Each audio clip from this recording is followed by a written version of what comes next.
This Torah class is brought to you by TorahAnytime.com. Green light is on top. Okay, Bruchim Abam, welcome everyone. The last year before the Yom Tov of Shavuos, Habalinu L'Tova, we explained a very interesting and important concept that the 49 days of Sfira are 49 days where we potentially overcome the Tumah of Mayav. That there are 49 powers of Tumah in the world. Mayav is numerical value of 49. And during the 49 days of Sfira, we try to overcome these 49 koiches of Tumah.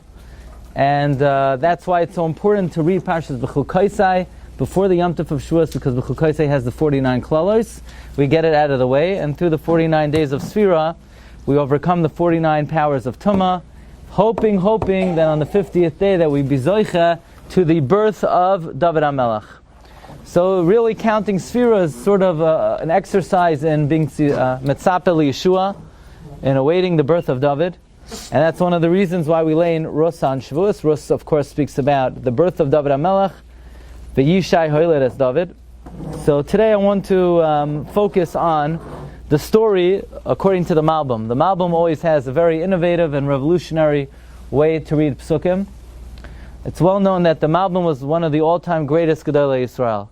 Even the Briskers say that there are three Achronim that have a Koyach of a Rishon. Of course, they say Reb Chaim Brisker and the Gra, and they say the Malbim.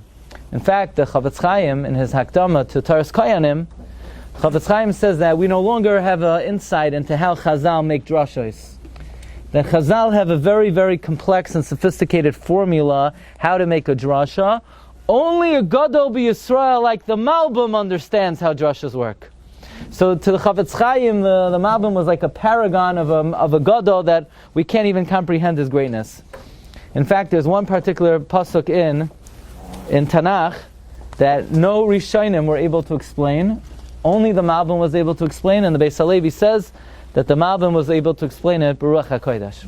Okay, so the story begins with Eli Melech, was a very prestigious man, and he leaves Eretz Yisrael, and that's part of his downfall, because the halacha is one is not allowed to leave Eretz Yisrael. If one lives in Eretz Yisrael, you're only allowed to leave to get married, to learn Torah, for Parnasa. And Eli Melech leaves with his children, and he dies, and his two sons. And the question is, so why did he leave? If he's the Gadol, nobody else left, why did Eli Melech leave? He's the Gadol Adar, so why is he going? So the Malbim therefore says that the opening words of the Megillah really give us insight into what Eli Melech was doing. So the Megillah begins, Vayehi bimei shefa'id ha'shoifetim. It was in the days of the judges. Okay? What do we know about the judges? We know about the judges, it says in the last pasuk of Shoftim, Bayomim Ahem, in number 2, Ein Melech b'Yisrael, there's no king. Ish hayosher beinav yasa. Right? It's like, let's say you have, if you don't have a leader, there's anarchy. You know, you always need a king. You always need somebody in charge. When there's a place where nobody's in charge, who's the rabbi? No, we don't have a rabbi. So you know Vas Titzach over there, right? You need somebody, so there was no Melech. There's no Melech. It's Ish HaYosher Beinav Tasa. Oh, Ish HaYosher Beinav Tasa. What does it say in Pirkei Avos? Rabbi Chanina Sagan HaKoyanim Omer.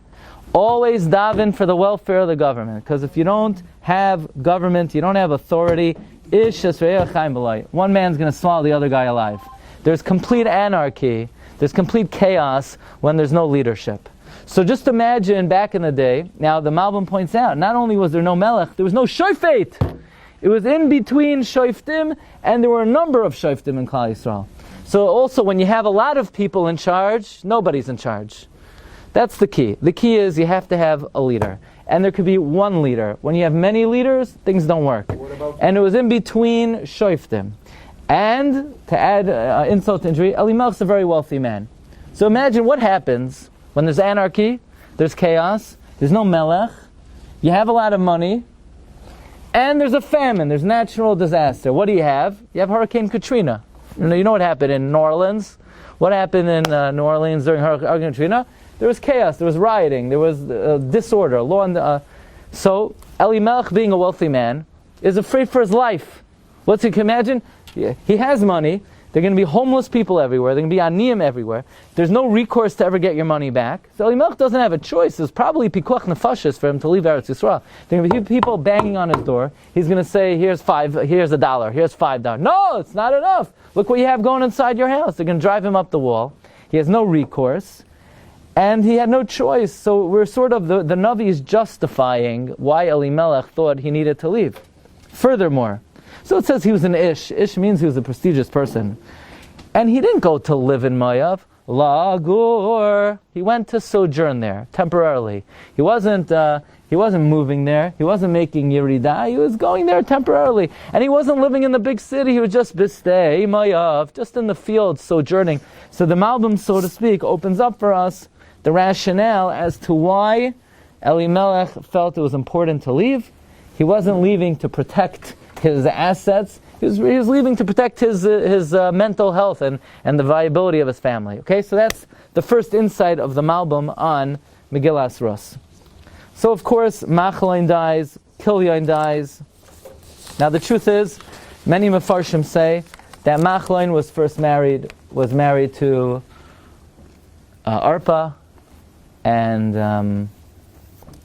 that Machloin was actually, that Ruth was married to Machloin and Kilyon. In other words, Ruth was married to Kilyon and she killed him, and Ruth was married to Machloin and she killed him. So the time Boaz came around, Ruth was already a katlanis. And Boaz said, we paskin only if you kill 3 men. And Taka, what happened? Boaz lived with her, and that night he perished. So now she's a full-fledged katlanis. It's hard to believe after that she found a shidduch. She was a halachic katlanis. She couldn't marry anybody. But Machloin dies, Kilyon dies, and Ruth and Arpa are having this conversation with Naomi. And Naomi says, I know you want to come with me. I advise you to go back to Moav, go back to your family. They were princesses. Go back to your father. Go back to the royalty and prestige of the Malchus. And Ruth seems to want to be converting. In fact, the Gemara in Yevamos Daf Namches learns out Hilchos Gerus from the conversation that Naomi had with Ruth. In fact, the Gemara says that from all the words that Ruth tells Naomi, we could learn how you try to convince a ger not to convert. Because Ruth tells Naomi, wherever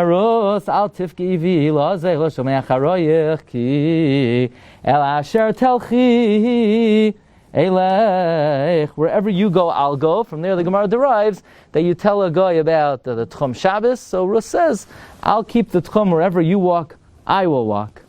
And wherever you sleep, I will sleep. I will adhere to the laws of Yichud, Amech, Ami. I'll keep the mitzvahs. I won't serve idols. Vashar Tamusi Amis. I'm not afraid of Misas Bezdin. And then finally, she says, Hashem li v'cha Yosef. And now we have probably the most famous words in the whole Megillah, which are the most mistranslated words in Megillas Rus. Ki hamaves yafrid beini uveinech, which is usually translated, right? Until death do us part. I pledge to remain loyal until death do us part. People tend to translate this pasuk that Ruth is telling Naomi, only death could separate between the two of us.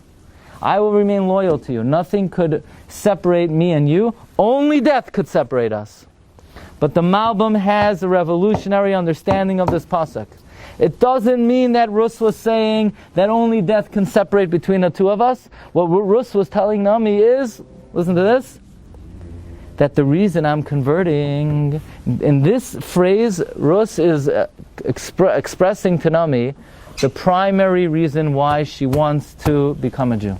And that is Ruth is saying, the truth is, I could be friends with you, I could be attached to you, and I could love you, even if I'm a Moabite and you're a Jewish woman. I'll stay in your house, I'll sleep in your house, I'll take care of you, I'll feed you, I'll clothe you, and we'll be together. But that's not why I want to be a Jew. I don't want to be a Jew for this world, because in this world we could cling together.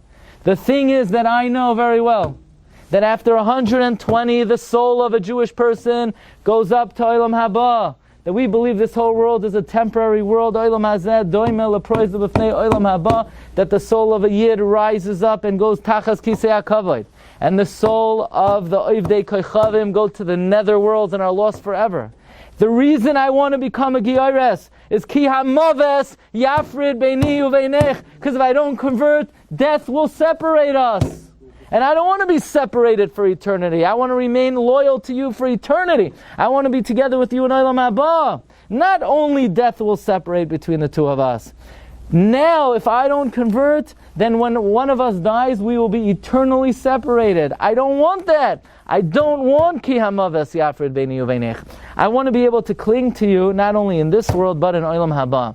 So in this expression, ki hamaves yafrid beini uveinech, Ruth is explaining and articulating her belief in all the great principles of faith. Obviously, she believes in hasharas hanefesh, that the soul lives on.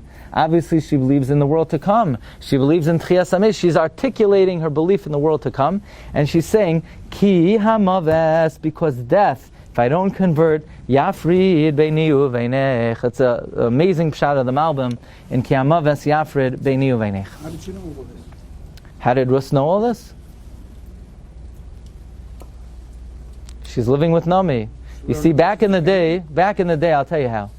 Back in the day, they didn't make the mistake that people make today.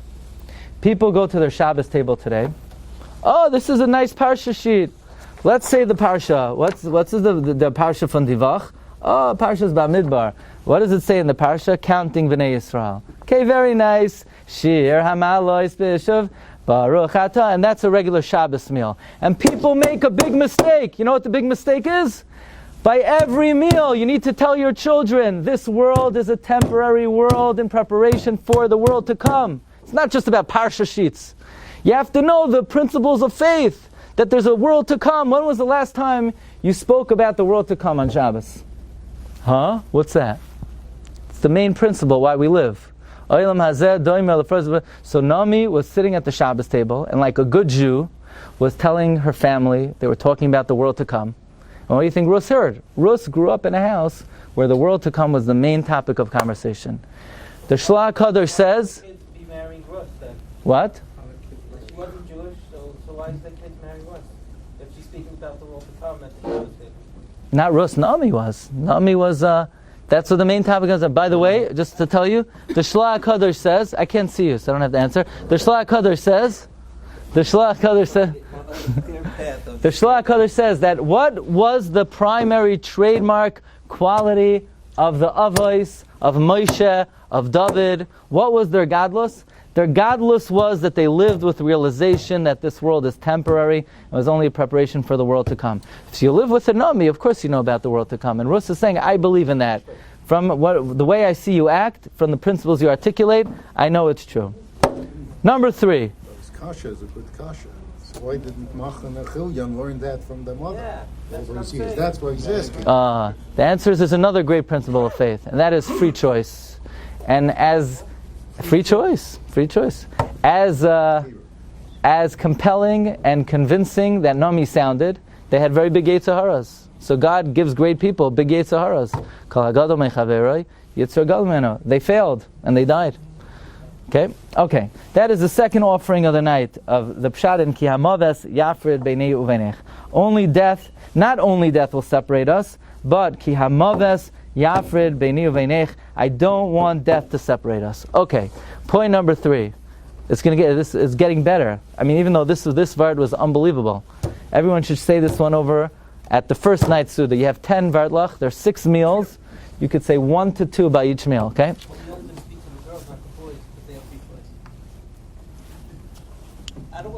I'm saying, the answer that the Lord gave. Okay, we have to. Very difficult.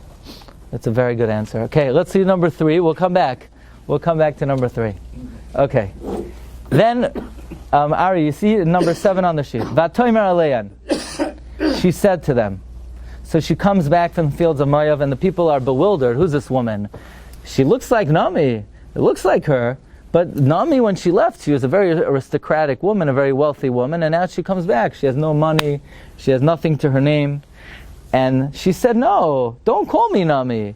V'atoymer alein, she said to the people, Tikrena li Naomi, don't call me Naomi. Kirena li Mara, call me bitter, embittered. Ki heimar shakai li moed, God has dealt very bitterly with me. Ani maleya halachti, when I left full, wealthy, successful. V'reikam heshivani Hashem, God brought me back empty-handed. Lama sikrena li Naomi, why call me Naomi? V'Hashem onavi, God has afflicted me. V'shakai heirali, God has dealt evilly or badly with me. So the question on these psukim is very obvious, and that is, she says the same thing twice. In Pasuk Chav, she says, don't call me Naomi. In Pasuk Chav Aleph, she says, why do you call me Naomi? So we would say, come on, if somebody's arguing with you, and they say, no, don't do this, really, you really shouldn't do this. You can ask, why did you say don't? And then why didn't you say shouldn't? I don't know, they're getting emotionally charged. But this is recorded in the Tanakh, this is Baruch HaKodesh. So why record with the Divine Spirit the superfluous phrase? She says, don't call me Naomi, and then she says, why do you call me Naomi? So the Malbim here enunciates a principle that he enunciates many times in his commentary on Tanakh, and that is Naomi is saying two completely different points. Point number one is, remember Naomi, what does Naomi mean? Naomi means pleasantness. So she's saying, right now don't call me pleasant. My life isn't pleasant. My life is bitter. Call me bitter. And then she's adding another very important nekuda. You know what she's saying? She's saying, and even that which you say my name used to be Naomi, it's not even true. My name was never Naomi. But what do you mean? That's what her name was. She's saying a very important point. There's a principle in Hashgacha that it is possible that God could give somebody happiness, success, and wealth as a punishment to bring about their downfall. So that when they have a downfall, and they lose everything, and they lose their health, wealth, and success, it's all the more painful. Sometimes success is not an endorsement from heaven, sometimes it's a warning. Watch out! You don't know what's coming next. Like it says in Eiv, if you rise up to the heavens, you could fall like the dung. Or it says in Ovadia, if you put your nest among the stars, from there he'll bring you down. Sometimes success is God is warning you. Be careful. Get your act together. So usually people take difficulty as a warning. Oh, I'm having difficulty. God's trying to give me a message. God's trying to teach me a message. He's telling me to get my act together. Sometimes success could be so that when the downfall comes, the pain is all the more acute, says the Malbim. And this is a concept he brings many times in Tanakh.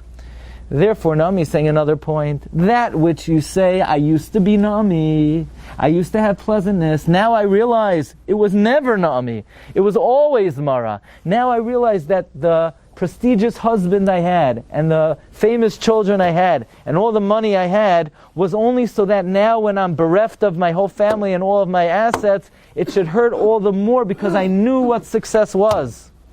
Naomi is saying, not only don't call me Naomi now I realized God's intention in giving that to me was a warning from the beginning.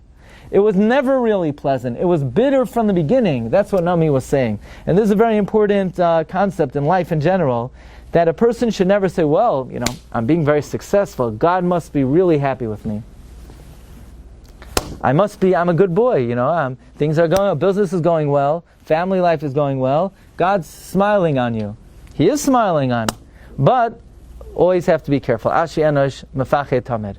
You always have to think, what's here today may not be here tomorrow. So Naomi is saying two things. Number one, don't call me Naomi now. Now things are bitter. But even more than that, now I'm realizing that all the success was a warning from the beginning. Okay? That is offering number 3. Offering number 4. Now I'm going to teach you a very important thing. Ari, you still there? Okay. So, do you ever have a conversation, let's say when you talk to your brother, let's say you're in the middle of talking to him, and you say, Yossi, I came to the Shiur tonight, and behold, there were a lot of people there. Did you ever use that word, behold? What did it mean to it? No, did you? Just yes or no?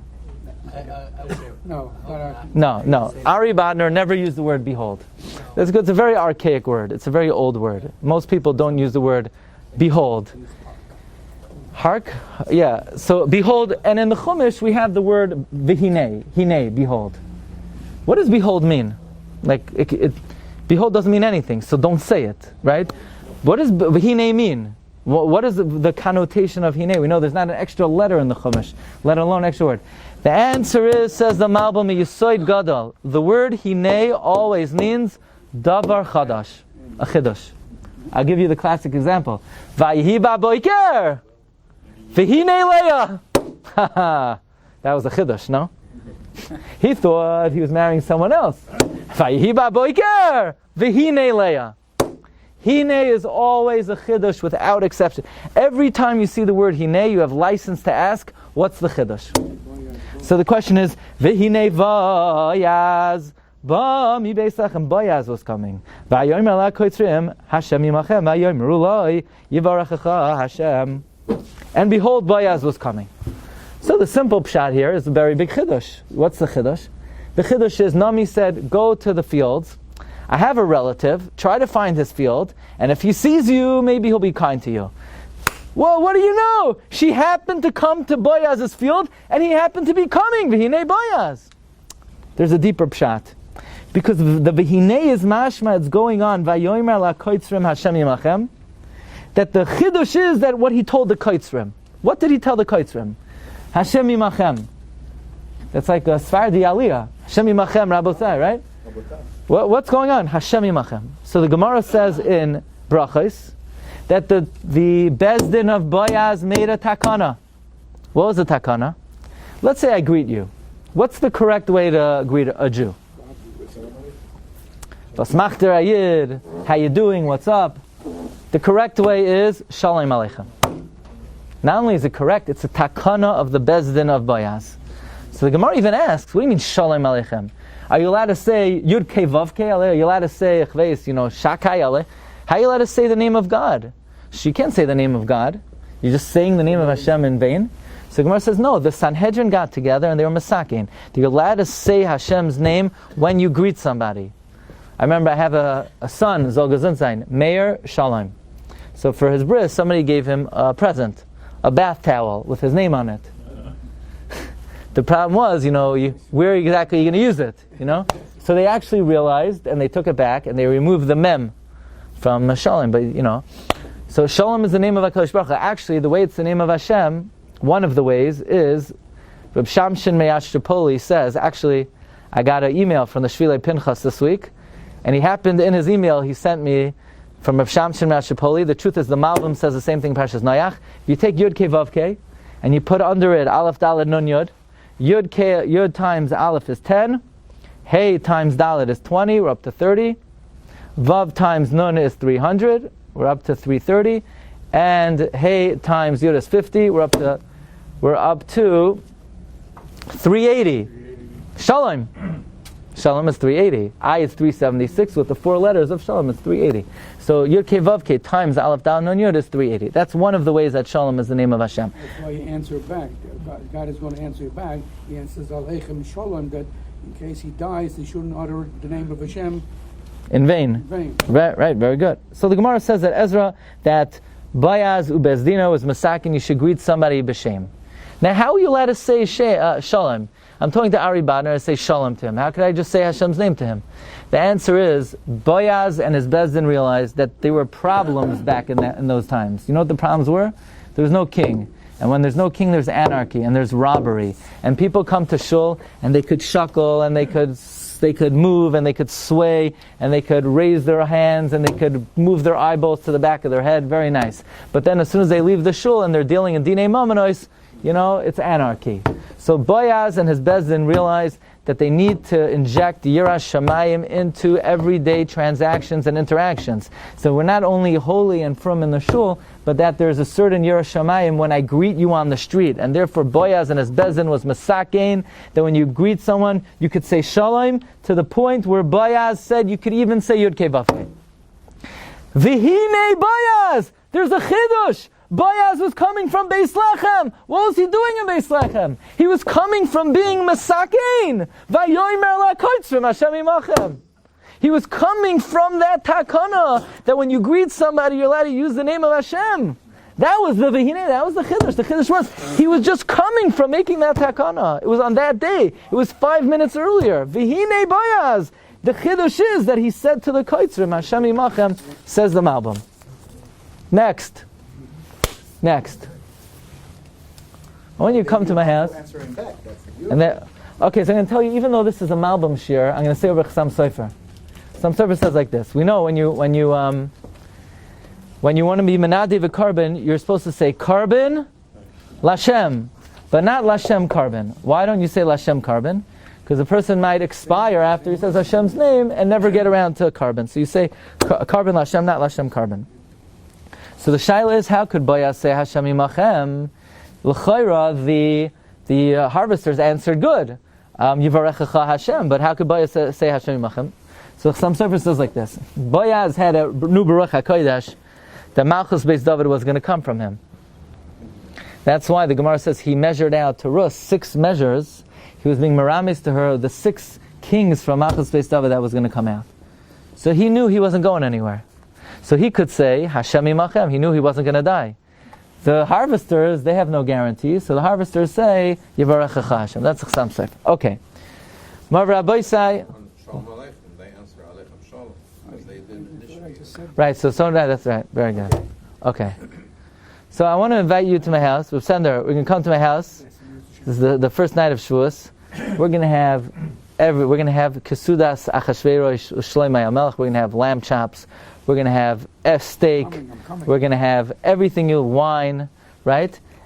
And we're going to have 25 courses with 30 desserts. And it's going to be like, and if you come, I'm going to give you a reward. Say, Rabbi, I don't need no reward. That's the reward. That's the reward, just to come. Frek the Malbum, Hashem says, learn Torah. Learning Torah is more simcha. The Archaim HaKadosh says that if somebody would sense the sweetness of Torah, he would become so insanely in pursuit of Torah that nothing in the world, no pleasure in the world would have any meaning to him. So Hashem says, learn Torah, and if you learn Torah, I'm going to make it rain. Forget the rain! I'm going to learn Torah. You don't have to reward me. Why does Rebbeinu Shem offer a reward? What's the reward for? The reward is schar mitzvah. The reward is I could do the mitzvah. If you have the zechus to do the mitzvah, that itself is the happiness and the well-being and the success and the feeling of contentment. Why is Hashem rewarding? Says the Malbim, a principle that he enunciates in many places. Reward is not the real thing. The main reward for the mitzvah is doing the mitzvah. Schar mitzvah. The reward for the mitzvah is that you have the privilege. When you do a mitzvah, you bring shleimus to your neshama. I need reward. I'm perfecting my soul for eternity. I need a candy for that. I need rain for that. What do I need reward for? The mitzvah itself is a reward. I have the privilege to serve the King of the universe. Look, what's reward? The answer is reward is just a trick. Because most people don't really feel the happiness of doing mitzvahs. Most people are not really in touch with what the Archaim HaKadosh writes, that if we would detect the sweetness of learning, we would pursue it like we pursue gold. We don't detect it, and we don't experience it. So Hashem, like to a little child, he says, you know what, if you learn Torah, you'll make more money. It's ridiculous. Why should Hashem have to say that? If you learn Torah, you're going to learn Torah. But that's how we are. We're small. And because we're small, Hashem has to give a reward. Says the Malbim, this explains the double lashon that Boaz tells Ruth. Boaz says to Ruth, you're so loyal to your mother-in-law. You showed such kindness. Yishalem Hashem pa'alech. Hashem should pay you for your acts. And your reward should be whole from Hashem, that you've come to take refuge under His wings. Says the Malbim. There are 2 rewards for mitzvahs. The ikar reward, the main reward. The main thing Hashem has in mind is the privilege of doing the mitzvah itself. Aber l'maisa, most people are not motivated by that. So for most people, you need to tell them, you want reward? Okay, if you do this mitzvah, you're going to make more money, you're going to have more happiness, you're going to be more successful. But that's not the real reward. That's just a little payback. So Boaz tells Ruth, firstly, Yishalem Hashem palech, God should pay you for your acts. But if you want to know about the main reward, usihi maskortech shalema, your payment should be whole. You know what the payment is? The payment is that you became a yid. That's the payment. Schar mitzvah. Number 6. This one is geshmak. You're going to be so happy after this one. You're going to say, Rabbi, enough already. I'm so happy already, but I'm going to give you even more happiness. So Boaz sees this woman, Ruth, and he has rachmanas on her. He wants to be mefarnes her b'kavod. So he tells his workers, V'gam shoyl tashoylullah min hatzvasim, drop her some shikha. Va'azavtem v'likitav le'sigaruva, and leave it there. Yeah? Forget it and leave it. What do you call that? Redundant. Forget it there and leave it there. If you forget it there, you're obviously leaving it there. Why does she have to say shoyl tashoylu and va'azavtem? Says the Malbim, Ga'oinos. You ready for this Ga'oinos? This is shikha. Is shikha chayiv in shuma ma'isa? If a person's an ani, and they go into someone's field, and they pick up shikha, are they allowed to eat it? Of course. But he wasn't mafresh shuma. He wasn't mafresh ma'aser. No. Shikha is pater from shuma ma'aser. But what about fake shikha? What if you intentionally leave it there, you put it on the floor, and you didn't really forget it, so it's really yours, it's really not shikha? Then it's chayiv in truma. So what Boaz is doing is, he's being machshil Ruth, and Ruth thinks it's shikha, but it's tevel. So how could he tell the workers, leave it there? Leaving it there is not really shikha. It's not shikha, it's chayiv in truma meiser, so she can't eat it. There's only one thing that's not chayiv in truma meiser. Hefker. So he says, forget it, and then abandon it, be mafker. Once you're mafker, it's part of Shumas HaMaisros, and now she could eat it without any problems. That's, what? Just be mafker? The thing is, mafker, why would she know that it's hefker? Why would she, in other words, she's coming as an ani. So the pretense is that she feels she's entitled to shikha. But if they're just, let's say they randomly say, this stalk is hefker, how would Ruth know it's hefker? So she's going to eat it because she thinks it's shikha, it's forgotten there. She doesn't know that it's fake shikha, which they were mafker. Okay. This is the best one of the night. You ready, Ari? Okay. This is one, everyone's going to get upset, everyone's going to get angry, and maybe in a few years it will sink in. This is very important. So. You know, at a simcha, how should we make the seats? Should we make it family seating? Should we make it separate seating? What's the right way to do it? What's the correct way? I don't want to hear chumras. I want to know halacha. So it depends what kind of simcha. But now we're going to learn a hashkafa. What is the outlook of the Torah? What would the Torah like from us?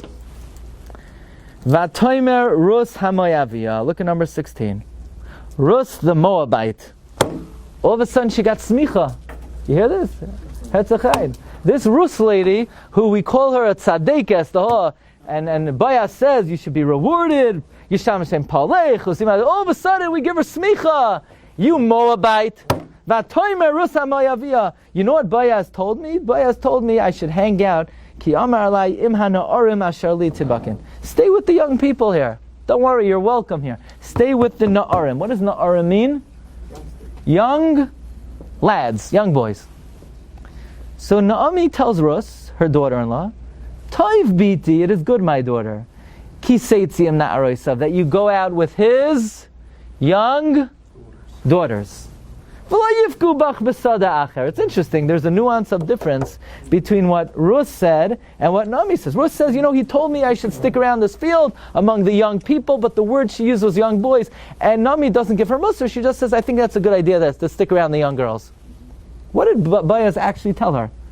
If you look about 10 psukim earlier, in number 17, Vayomer Boaz al Ruth, Halo yishamat biti al telchi l'koy l'sode achar v'gam lo yisavuri mizeh v'choysid bakin im naroi. So stay in my field and hang out with the girls. He told her, hang out with the girls. Hang out with the young girls here. But she wasn't medayik. So when she said it over, she said, he told me to hang out with the young people. Because in her mind, who do you hang out with? Whoever. I'm a marriageable age, I'm going to go with the boys. And therefore, because she wasn't medayik in what Boaz said, we call her, we insult her. We say, you're a Moabite. You could be a big tzaddikas. Yeah, I learned in yeshiva many years, and I'm a big Ben Torah, and I learn every day, and I send my kids to yeshiva. But you don't appreciate the importance of separating the genders. That's not a Jewish attitude. Sorry, I can only tell you the truth. It is not a Jewish attitude.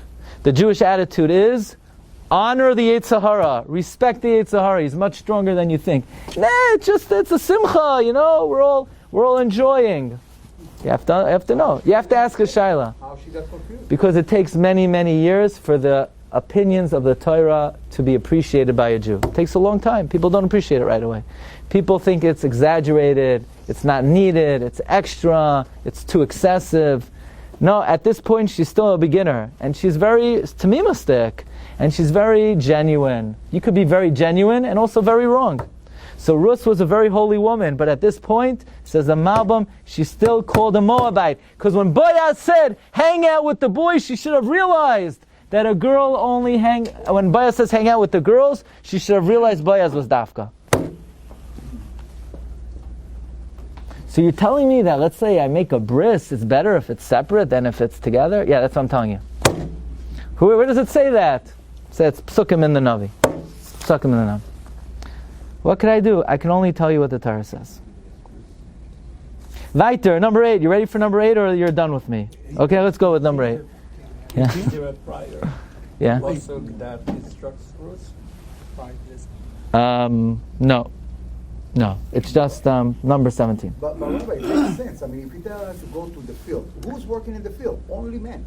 Only Naomi. Right. That's maybe why she made the mistake. Okay, now, after the Divrei Musa, we're going to go into Kabbalah, so you'll get over that. Okay, you ready? Okay. So Naomi has this great idea. Naomi says, look, you have to marry this guy.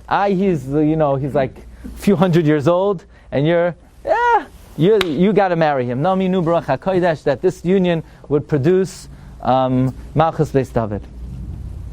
So she has this Einfall. You're going to go midnight into the threshing floor when the Gadol Hador is sleeping. Number 19. And when he's lying down, go to where he's laying. Uncover him. And when he sees you, he'll let you know what to do. This is a good idea? You hear? This is what it says. He's laying there, he's the Gadol, he's a Tzaddik Hador. Just imagine, a Tzaddik Hador. While he's sleeping, middle of the night, go, be megala him, and then he'll see you and he'll let you know what to do. By the way, there's a man by the name of David HaMelech. You know what time he woke up every night of the year? No, midnight. How do you know? Tehillim, Kuf Yotes. Chatzois, Laila, Akum, Lahoidos, L'chamesh V'letzika. And what? David HaMelech awoke at midnight. Why? To thank Hashem. For what? That his great-grandmother survived the night that she had to do this seemingly inexplicable thing. Because says the Medrash, had Boaz had his druthers about him, he should have cursed her and she would have dropped dead.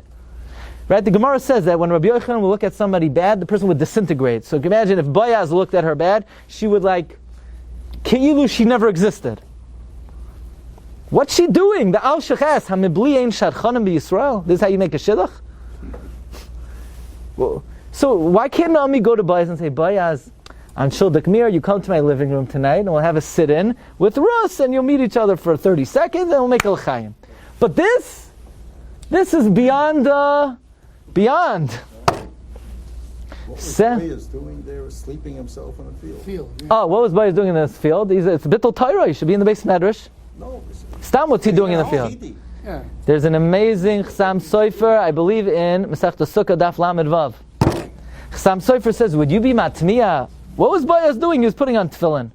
What was Boaz doing? He was singing the Sukkah.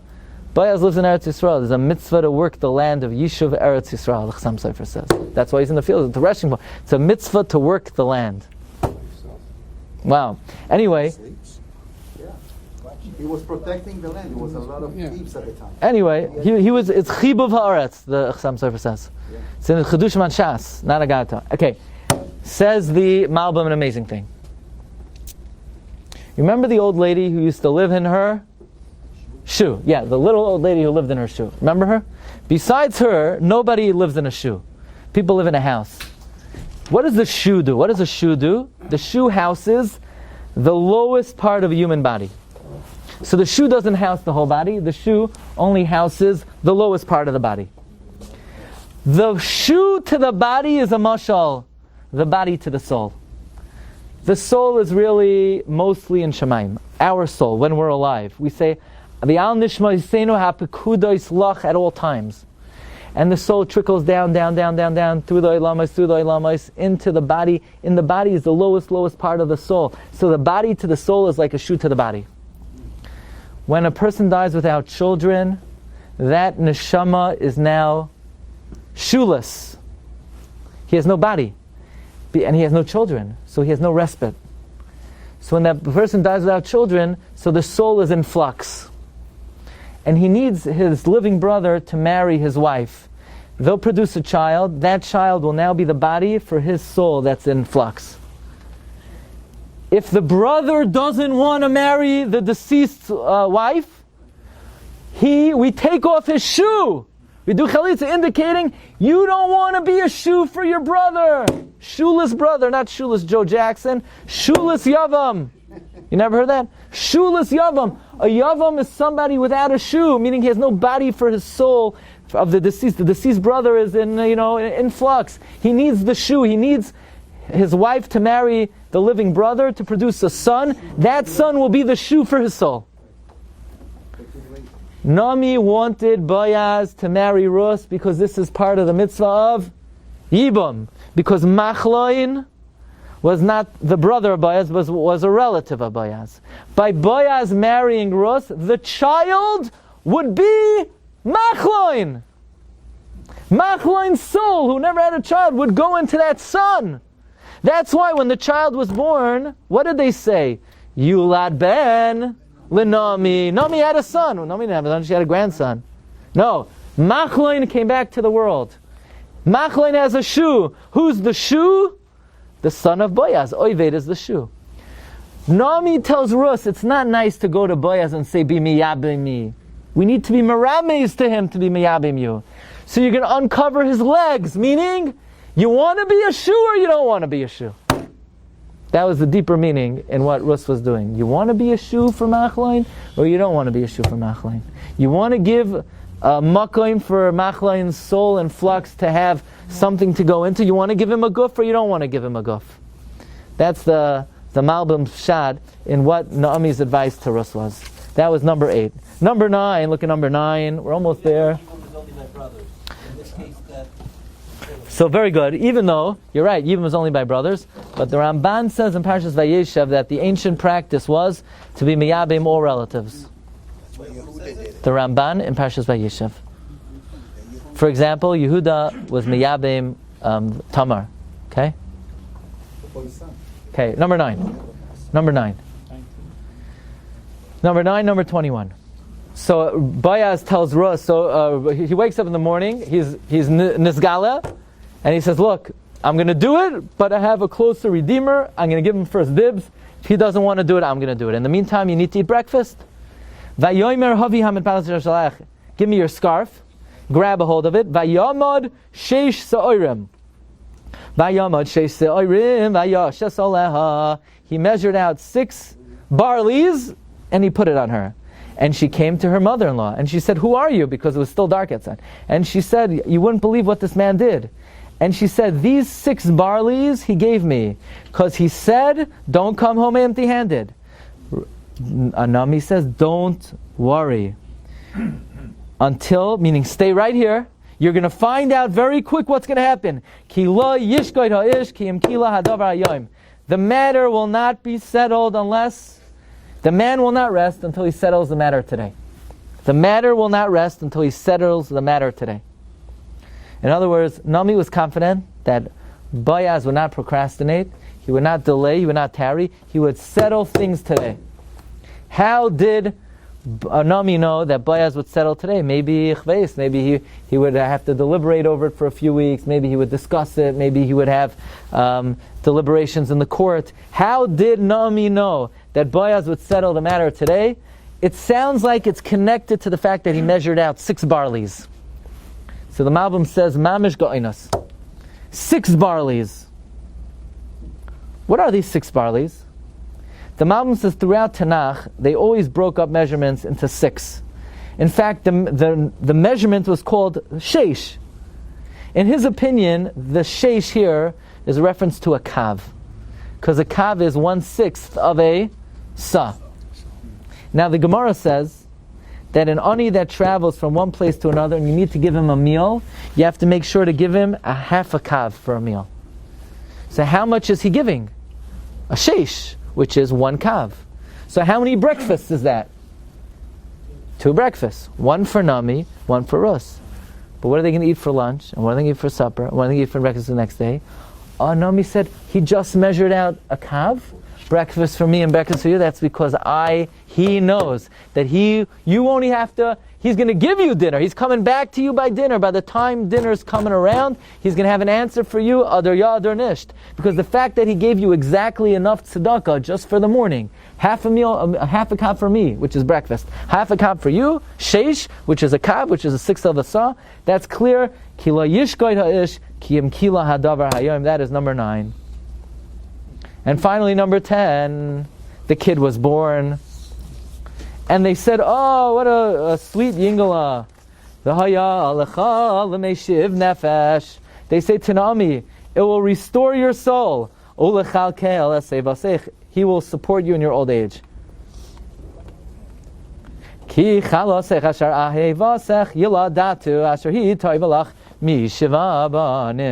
they told Naomi, the kid will restore your soul. So the first thing is, how will this kid restore Naomi's soul? It's not Naomi's child, it's Naomi's grandchild. And then Naomi takes the child, and she nurses the child. Can you imagine? You think any mother would be happy if her mother-in-law did that? I don't think so. I don't know. I don't think there are too many women that they want their mother-in-law too involved in anything, let alone being the nursemaid of their child, yeah? Naomi takes the kid, nurses the kid, and then the neighbors say, Yulad bein lenami! Yulad bein lenami. Naomi's kid? It's not Naomi's kid. So the Malbim says, no, this is all the secret of Yibum.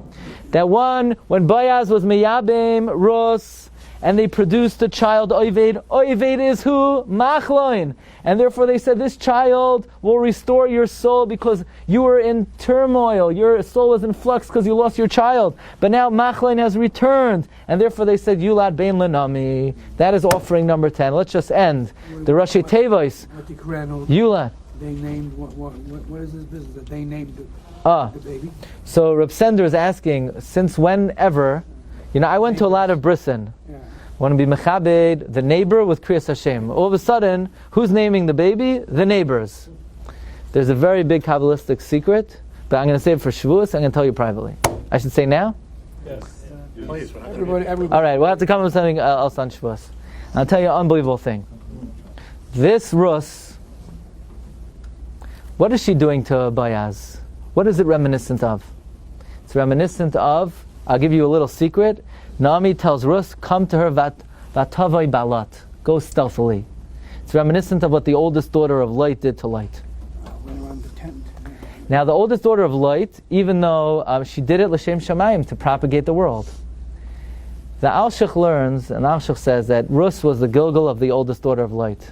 The oldest daughter of Lot propagated the world. She was Zoichet to have Moav, and Ruth is coming to seal the deal to bring Mashiach to the world. And Ruth needs to tell this to Boaz. Now, the oldest daughter of Lot was a big tzaddikas, but she did one thing wrong. The name she gave was a little bit crude. Moav, coming from the father, wasn't proper. Amoin was a nicer name, Ami, but Moav was very crass. It was very crude. Are you going to say with your mouth that the child is born from your own father? So therefore, says the Chida in a very rare volume that's not available. In the Sefer Simchas Haregel, my grandfather brought it over from Europe. That since Ruth was the Gilgal, the oldest daughter of Lot, who made a mistake and said the name Moav as a tikkun, this time Ruth says, I'm not even giving a name. You name her. You name her. That's what the oldest daughter. Anyway, the The Rashi Tevas Yulad Bein Naomi is Rashi Tevas Yovel, because as we know, the Koyach of David was Yovel, which is V'shavtem Ish El Achuzasai, and of course Naomi is Rashi Tevas Mekabetz Nidche Amoy Yisrael. We should talk about Zoicha to the Leida of David HaMelech on Shavuos. We should be Zoicha Ben David Yavai B'Galeinu Mhervi Yamenu Amen. Chag Kosher V'Sameach. You've just experienced another Torah class brought to you by TorahAnytime.com.